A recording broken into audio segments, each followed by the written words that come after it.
My impression is this. China blames the developed world for global warming issues and believes that any attempt to force absolute controls on China would be nothing more than denying China the opportunity for a better life for their people. China burst on the world oil scene in 2004, catching oil exporters and importers alike by surprise, as consumption rose by 900,000 barrels a day, accounting for roughly 1/3 of the growth in world oil consumption that year. China's demand turned out to be far in excess of what most observers had anticipated. World spare producing capacity and world surplus refining capacity had over the years gradually disappeared, and thus were not available to moderate this expected or unexpected demand growth. Should it have been a surprise? Probably not. Indeed, over a 10-year period, 1994 to 2004, China had accounted for 28% of the growth in world oil consumption. What was behind this surprise oil demand growth in China? Well, we in the U.S. would probably look to transportation fuels like gasoline for the reason. Not so in China. Subsequent research has shown that instead it was and continues to be the ravenous appetite for energy by the heavy industry sector. Has the energy sector given any indication of a slowdown in response to guidance from Beijing? Not in the least. The dominance of heavy industry as a consumer supports the volatility and unpredictability of energy prices. It places China this year as likely the leading emitter of carbon dioxide, and of course precludes any meaningful reduction in the use of energy per unit of gross domestic product. China has now overtaken Japan and now stands as the second leading oil consumer in the world, trailing only the United States. But with that position comes responsibility to provide the market with transparency and with current and reliable information.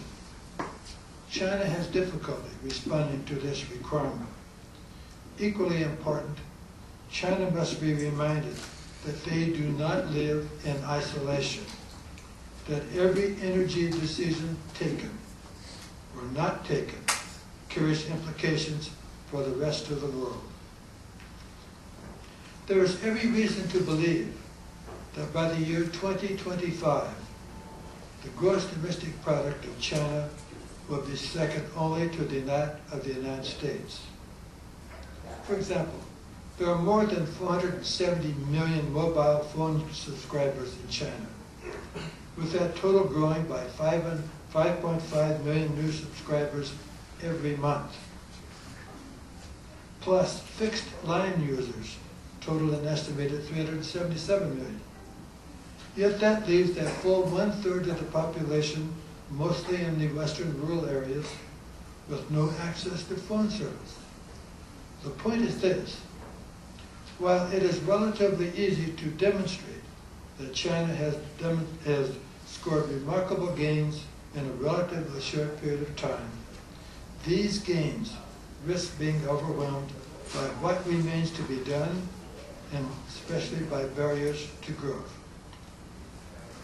China's economic growth is viewed as both unstoppable and unsustainable. But more importantly, what does China think? Do policymakers understand that growth rates cannot be continued forever, and that change, read slowdown, must come, and relatively soon? Some do, and have spoken out to warn the public, but there is little evidence that these warnings are being closely heeded. The country can point to a trade surplus of $112 billion attained just in 6 months of this year, but also an inflation rate in June of this year, the fastest in years. Unsustainable, but unstoppable. Chinese wrestle with this conundrum, but have not found the answers as to how to slow down the economic expansion without causing dissatisfaction and political disruption. Prime Minister Wen Jiabao, in early March 2007, conceded that China was failing on important energy and pollution goals and declared that the country must become more energy efficient and quickly improve environmental protection to safeguard the long-term health of the economy. Well, I mentioned obstacles to growth. What are these obstacles? Shortages of water, limited arable land, migration from rural areas to the city, and an aging population. The average amount of land for a Chinese farmer is reported to be 1.5 acres, whereas an average of 247 acres per U.S. farmer. Premier Wen Jiabao warned again in March of this year that if arable land should fall under 1,206,000 square kilometers, then China would not be able to feed itself. Current arable land stands at just 1,226,000 square kilometers. Just a loss of just 20,000 kilometers, or roughly 1.6%, would push the country over the negative threshold.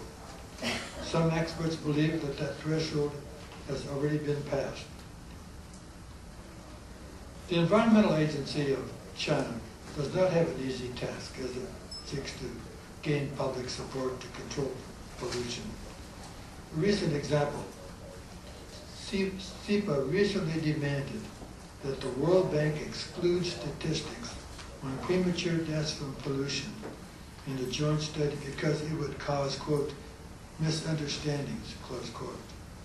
That report, entitled The Cost of Pollution in China, and prepared in cooperation with Chinese government agencies, found that 750,000 people die prematurely in China each year, mainly from air pollution in the large cities.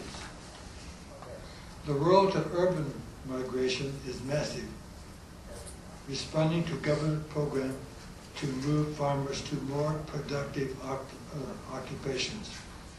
That program reflects the government thinking that for farming to become more profitable through the introduction of equipment and technology, farmers will have to come larger and the number of farmers smaller. And what happens to this surplus labor? Off to the city. But it is an aging population that will surely burden the country in the coming years. By the year 2050, roughly 430 million people, were equal to about a third of the current population, will be retired. What will be the impact on the labor force and in turn on the country? A country that has benefited from the availability of hundreds of millions of cheap laborers. How can the government reasonably address and resolve the issues of pensions, health care, housing, and Social Security? Finally, what does one do with $1.33 trillion in foreign exchange reserves? What do you do with it? And it's increasing at a rate of $1 million every minute. Every minute. Increasing import dependency in China behind China's search for equity oil abroad, a search that has not yet yielded the sought-after volumes. Nevertheless, there is no reason to believe that these search efforts will be reduced. Where is that search taking place? First of all, in Africa, in the familiar exporting countries such as Angola and Nigeria, but most successively in the Sudan, a country out of bounds to U.S. firms.